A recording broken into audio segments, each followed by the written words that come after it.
Assalamualaikum. Tuan-tuan, kenapa bila kena pada kerajaan Anwar Ibrahim suara jadi keras, tapi bila kena pada geng-geng parti sendiri suara jadi lembut? Ini bukan soal agama tuan-tuan, ini soal konsistensi.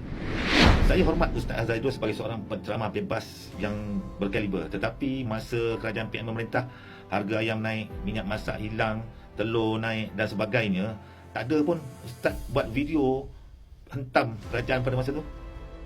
Tapi bila zaman PMX ini, walaupun minyak dah turun daripada RM2.05 kepada RM1.99, Ustaz masih pilih soalan yang bertanyakan pasal janji harga minyak nak turun tu. Sebelum berkuasa janji nak turun minyak. Pemimpin yang pelawak, yang pendusta, yang berbohong, yang pandai berjanji, yang maksiat. Ya.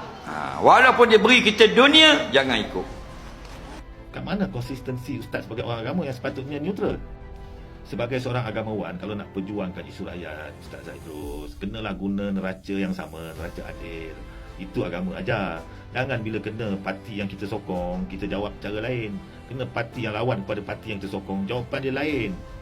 Kecoh pasal air lah ni Ustaz. Nasihat pada kerajaan, nasihatnya tengok, kalau kita terpaksa naikkan air kerana maknanya modal yang besar untuk proses dan sebagainya, maka itu munasabah. Sampai saya pun tak faham. Oh, jangan ikut pemimpin penipu, pembohong, tak tunai janji. Come on lah Ustaz. Ustaz, hari ni minyak dah turun tau, RM2.05 kepada RM1.99. Subsidi bocor dah ditutup, rakyat banyak dapat manfaat. Jadi kenapa jawapan Ustaz masih lagi kata jangan ikut pemimpin pembohong, penipu, mungkin janji dan sebagainya? Ini persoalan saya. Adakah jawapan Ustaz tu berdasarkan pandangan agama atau berdasarkan emosi politik daripada Ustaz itu sendiri? Macam inilah Ustaz, kalau ulama nak jadi suara umat, kita sokong. Tapi mesti adil.